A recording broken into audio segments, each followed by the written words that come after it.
계속해서 바리새인과의 대화 가운데 주시는 예수님의 말씀입니다. 어제 본문에서 예수님 마지막으로 하신 말씀은 13절이었습니다. 집 하인이 두 주인을 섬길 수 없나니 혹 이를 미워하고 저를 사랑하거나 혹 이를 중히 여기고 저를 경히 여길 것임이니라. 너희는 하나님과 죄물을 겸하여 섬길 수 없느니라. 우리가 하나님을 섬기든지 재물을 섬기든지 어떤 무언가 하나를 택하게 되어 있는데 중요한 것은 겸할 수는 없다는 것입니다. 하나님을 섬기든지 재물을 섬기든지 한 가지만 섬길 수가 있게 되어 있다라고 하시는 것이 예수님 말씀이고, 결국 우리에게 주시는 말씀은 재물을 섬기지 말고 하나님만을 섬기라라는 것이 예수님의 메시지였습니다. 이 말씀을 들은 바리새인들의 반응이 어떠한가 하면 비웃음이었습니다.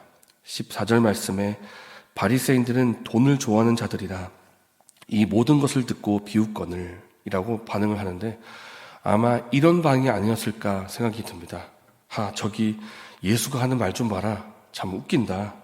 하나님과 재물을 겸할 수가 없다고? 우리가 아는 상식에 부유하게 되고 재물을 쌓게 되는 것은 하나님의 복을 받은 사람이 그렇게 부유하게 되는 것인데, 그렇다면 재물을 다 버리라는 말이냐?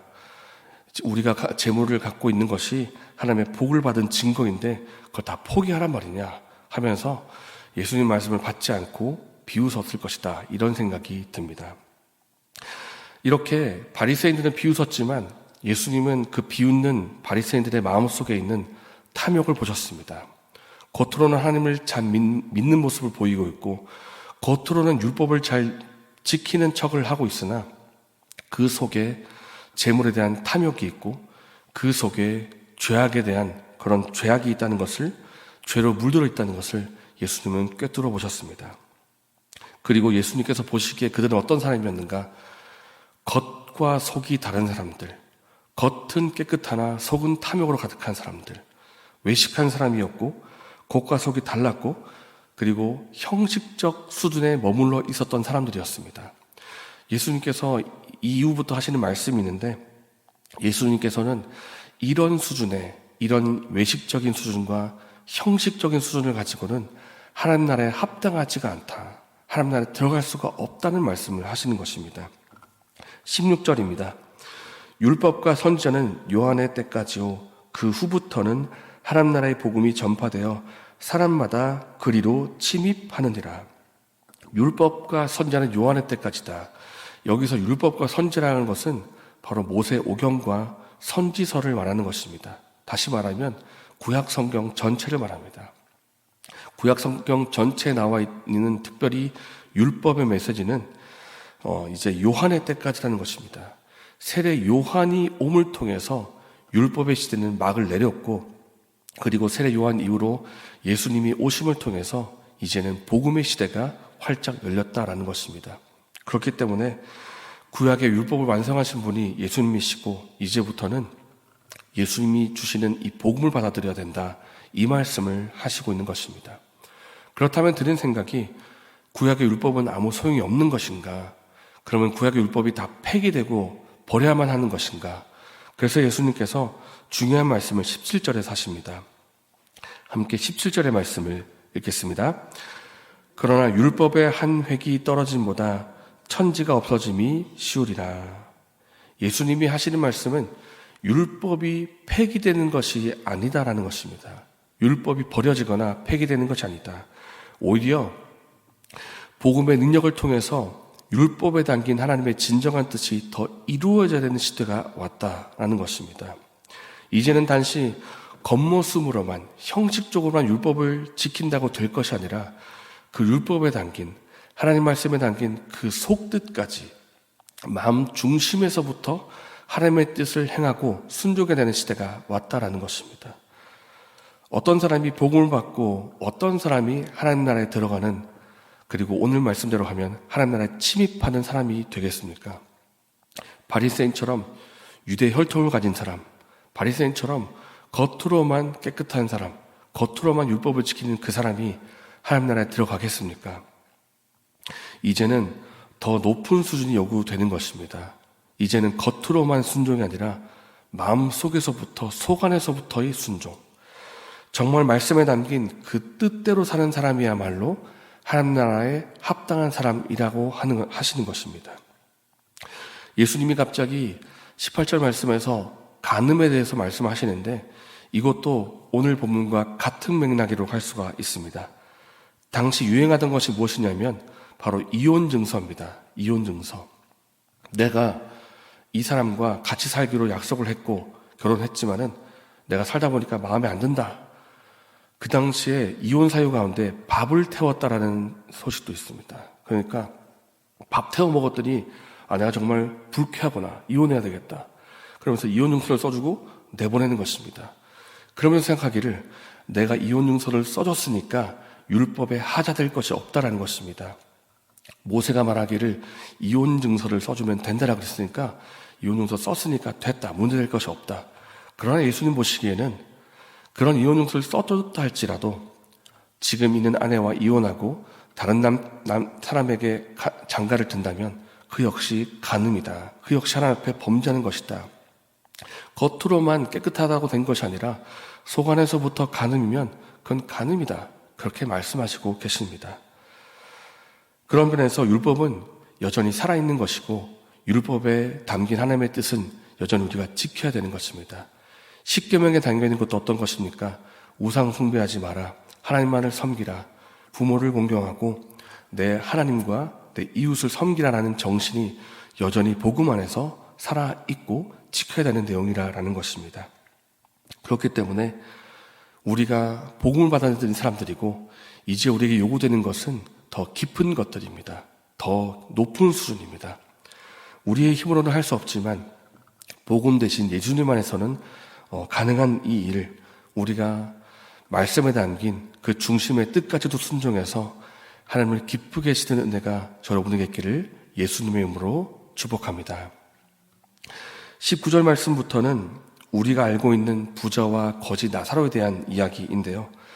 이 이야기를 볼 때에도 우리가 어떤 맥락에서 봐야 되는가 하면 바리새인을 향해 하시는 예수님의 말씀의 맥락에서 봐야 됩니다. 그 당시 바리새인들이 어떤 사람들인가 하면 조금 전에 우리가 보았던 14절입니다. 돈을 좋아하기 때문에 모든 것을 듣고 비웃는 그 현장 속에서 이 말씀을 하시는 것입니다. 돈을 좋아하는 사람들, 돈을 좋아하는 바리새인들, 부유하고 부자가 되는 것을 하나님으로부터 복을 받았다라고 생각하는 사람들, 그들을 향해서 주시는 이 1침의 말씀이 거지와 나사로 이야기입니다. 부자는 가진 재물이 많고 또 주어진 시간도 많았는지 날마다 잔치를 하고 연애를 즐기고 있었습니다. 그러나 자기 집 문 앞에 있는 한 사람, 나그네와 같은 거지 나사로는 돌보지 않았는데 스스로 여기기를 나는 참 복을 받은 사람이다. 나는 참 부유하고 하나님부터 복을 받았고 나는 하나님 잘 믿고 있다. 그렇게 여길지 모르겠지만 하나님 보시기에는 자기 앞에 있는 나그네와 이웃을 돌보지 않은 불의한 자입니다. 그래서 결국 어떻게 됩니까? 거지 나사로는 하나님 나라에 들어가서 아브라함의 품에 안기게 되지만 부자는 하나님 나라에 들어가지 못하고 음부에서 고통을 받게 됩니다. 바리새인 입장에서는 이해가 되지 않는 부분이죠. 왜 하나님 잘 믿고 복을 받고 부유하게 되는데 왜 천국에 못 들어가느냐, 이렇게 되는 것입니다. 그러나 예수님 보시기에는, 하나님 보시기에는 천국에 못 들어가는 일이 부자에게도 일어날 수가 있는 것입니다. 이 부자가 불꽃이 너무 뜨겁기 때문에 나사로에게 부탁해서 물 한 방울만 좀 내 혀에 좀 담게 해달라. 내가 좀 서늘함을 얻을 것이다. 그렇지만 그 부탁조차 거절이 됩니다. 27절에서 아브라함이 대답하기를 이전에 아브라함이 대답하기를 너와 나 사이에 큰 구렁이 있기 때문에 건너갈 수가 없다. 그렇게 하니까 27절에서 아브라함의 요청을 합니다. 그렇다면 나사로를 내 형제들에게 다시 좀 보내주십시오. 지금 하나님 나라에서 다시 이 땅으로 다시 한번 돌려달라, 이런 뜻입니다. 죽은 자가 살아나는 일이 생길 텐데 그러면 나사로가 다시 부활해야 되니까 그런 일이 생긴다면 이 놀라운 일을 보면서 내 5 형제가 그 일을 보고 회개하게 될 것 같습니다. 제발 좀 나사로를 보내주십시오. 이렇게 부탁을 했더니 아브라함이 대답합니다. 이미 율법과 선지자, 그러니까 율법이 주어졌음에도, 구약 성경이 주어졌음에도 믿지 않고 있는데 죽은 자가 살아난들 무슨 회개가 있겠느냐라는 것입니다. 죽은 자가 살아난 놀라운 일이 있을지라도 이미 율법을 받지 않은 그들은 기적과 같은 일을 봐도 회개하지 않는다라는 것입니다. 이것은 또한 바리새인을 향해서 주시는 말씀입니다.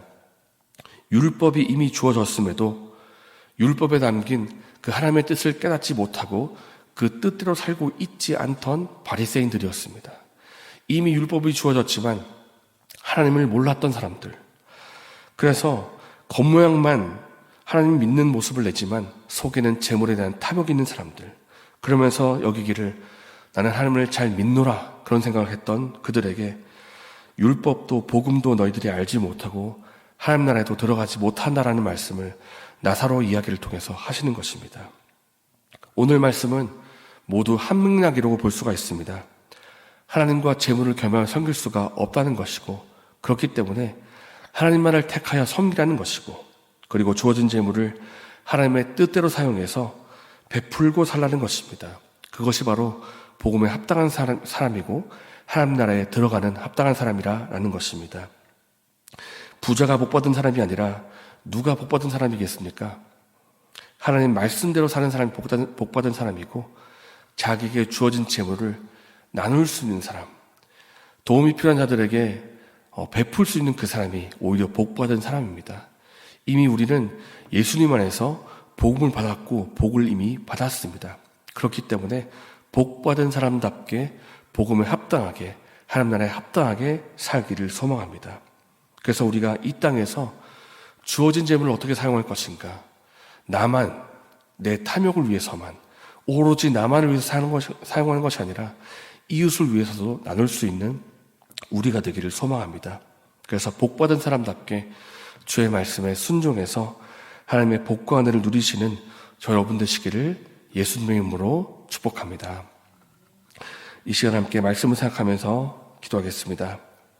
하나님, 우리가 말씀에 순종하되 거칠애가 아니라 중심으로 순종하게 하여 주시옵소서.